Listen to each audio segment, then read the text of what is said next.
some of these similar type of questions. How do you prepare not just Nico but the rest of the team from staying focused and not being distracted?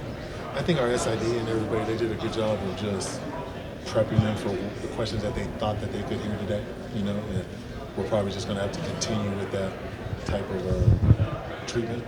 But, you want noise. You want people to be talking about us, and in a couple months you guys are going to be talking about us winning games and not the quarterback. When you look at this defense and how you envision this defense and people ultimately coming to fruition, how do you see that happening with you and your coaching staff making that transition and making sure that's effective with you week out? That's going to be difficult because we lost a lot of key talent.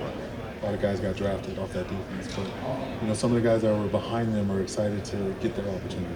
They were able to learn from these guys, and now they're excited for their opportunity. Up front, I was able to bring back Gary Smith, who got injured last season. Keanu Williams got injured last season. These are two guys that are really focal points up front, especially with Jay leaving, with Carson Schwarzenegger and Finney leaving. We have some linebackers that can step up, and John Bonds is one of them. That's why he's here. Jay Nine is another one, and then we have a sophomore transfer from Oregon State, Chisholm. So it's looking good. We're just ready for this opportunity, and I'm kind of excited just for training camp. Coach, And to get out there and see my players play, and I think they're pretty excited for that same thing too, because we just been grinding for a while, and it's time to play some ball. Coach, what attracted you to Tino Sunseri? I think just my relationship with him. His dad was my D-line coach in Carolina, so I've known Tino since he was 11 or 12. And seeing how he's evolved as a coach and everything, it just resonated that like, this is somebody that I want to get on staff. Sometimes dealing with bringing in a quarterback when you already brought in somebody from the portal can be a delicate situation. How did you handle it with Joey? Were you upfront with him, or did you figure this is our business? Or how did you handle it, I should say? Yeah, once it went public, we talked to Joey before it went public. Okay. So he heard it from us before he heard it from media or anything. Coach, you have to deal with NIL. That's one thing, but you just talked about you got a bunch of guys drafted. All your linebackers got drafted. How hard is it to hold on to assistant coaches who are producing those players, at this level? Scotty White was somebody that people across the street were trying to steal from me. So he's a great coach, and he's somebody that we have a personal relationship with. So I don't think them trying to steal him was going to work, but it was, like you said, when you guys are getting drafted, they're going to try to steal your people, and I'm just glad that Scotty White chose to stay with us. When you talk about going back to high school, all the way through college and the pros, you've always been known as a very genuine person. How does that help you to build those quality relationships with your players? It's relationships, and I think they can see that I'm genuine, and it just resonates with them, But that's it. I kind of gravitate to coaches that were genuine, and I think I just lean on my prior experiences a lot, and that kind of helps me in this coaching role. do you still reach out to John Fox, past coaches who've helped you, especially now going into your second year? Most definitely. Talked to Foxy, especially last year right before I got the job. I talked to Kelly Skipper, my running back coach. He's with the Buffalo Bills. He was my running back coach at UCLA. I talked to his dad, Kelly Skipper, who was my running back coach in Carolina. So I have a lot of people around me that I can get a lot of information from, and they're willing to help me. They want to see me succeed. So going back to the process with Nico and the initial timeline, like at what point did you get involved and you believe that you could get involved? Because when it's first unfurling of, okay, he's considering going in, no, he's not considering going in, no, he is now in. Dan Lanning called Tennessee to let they know that they could be going in. What point and who's shopping where? There seemed to be several days there where any number of people involved. When did you get involved? When did you think you see like you get involved? Once he was in the portal. So whenever he got in the portal, that's when we got involved. But I'd already talked to the dad because I had a son. I had Maddie committed to me before. So on signing day, he signed with Arkansas because I had made a change on offense. And so communications was done.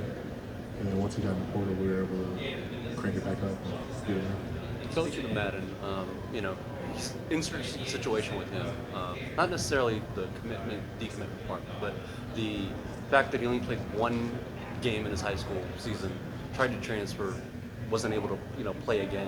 When you've got a quarterback who's, I guess, doesn't have as many reps at the high school level, what's the development plan for him for this year and then, the future right after that? He's just like any other player. Got to get reps. I'm about to take a wide receiver who's had unfortunate 2 season-ending injuries.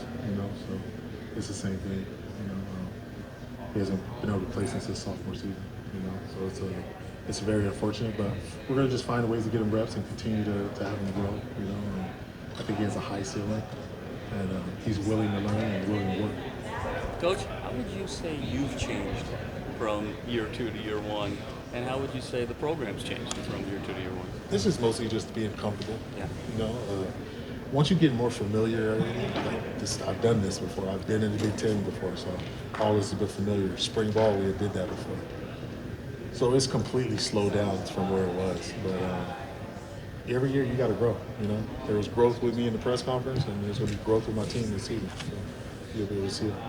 Your running back depth, you quietly kind of added Javian Thomas to the group there. How do you see the pecking order shaking out, at least at the start of camp? Because I remember when you guys brought in Berger, similar situation, summer arrival, but he needed some time to round into shape. Where's Javian on that timeline? He's in shape because he was able to do. Went through spring. Exactly. Berger didn't do spring, so that was a setback for him. But Jet's in a great position. We're excited about him to see what he can bring to the table, and he's a guy that has explosive capabilities, and we're looking forward to it. Coach, 2-part question here. You guys are going to Columbus later in the year. Being that it's year 2 in the Big Ten for UCLA and some of your players, what's it like showing them new stadium, new places in the Big Ten for some of those guys who've never experienced it before? And then also, when you're facing a guy like Jeremiah Smith, how do you approach those elite talents and trying to stop guys like that? They're looking forward to it. Like I did last year, I'm gonna do the same thing this season. We'll probably go out there the day before early, show them the arena, and then go back to the hotel. And so it's not the first time on game day. Let them get it out. Let them be fans. Because these are some iconic stadiums. We got the Horseshoe. They have names. It's not just a stadium. You know what I mean? So I'm excited for it. I've played in the Horseshoe, so I know it can get rocking and stuff like that. And I know our players are looking forward to these opportunities to play against top talent, like you said. And, I wish I could call Chip and just tell him don't throw him the ball, but that's not the case anymore. So. Coach, you're Tino. facing Dan Mullen week 2 here in Las Vegas. What do you know about Coach Mullen and how do you prepare against him? Big time coach. He was in SEC. Probably shouldn't have been let go or whatnot, or whatever situation happened for him. So I know he's a good coach, and I know he's fired up to get an opportunity to play against a Big Ten opponent like us. So we're going to make sure that they got to match our intensity for that game. But I'm looking forward to it. What do you respect about Nico's humbleness, his maturity since day 1 in your building? He's just somebody that I play with Julius Peppers, and they're very similar. Larger than most humans, but kind of don't want that attention. And I just like that because he's human, and you can kind of tell that he's a team guy and a family guy. A lot of people kind of want that attention for themselves, and he's not somebody that does that. So it just felt good to know that we got the right type of quarterback. Back with Coach Tino. How do you balance the expectations for your ball club, and particularly Nico, and as opposed to dealing with reality? We're still figuring that out, But you want expectations, I don't necessarily want the expectations you guys have put on us, but I want expectations of wins and stuff like that. So yeah, we're looking forward to it. But it's ball, and that's the best part about this. It will reveal itself, and you got to line up each week and play. And I'm looking forward to it. Back with Tino. You mentioned his personality and your relationship What about scheme-wise? Were you excited about that he would bring to kind of the offense, and was his backgrounds with quarterbacks specifically kind of important, a driving force maybe in targeting him? Yeah, most definitely, because he's had a lot of success with one-year quarterbacks. So that's what we're really excited about, that he's taken guys in 1 year and completely flipped it upside down. So we're looking forward to that. I'm not really going to get into the scheme and everything, but I love what he's bringing to the table, and I'm excited about that also. But we're just looking forward to this. I want to just get out there and just show what UCLA football looks like in year 2.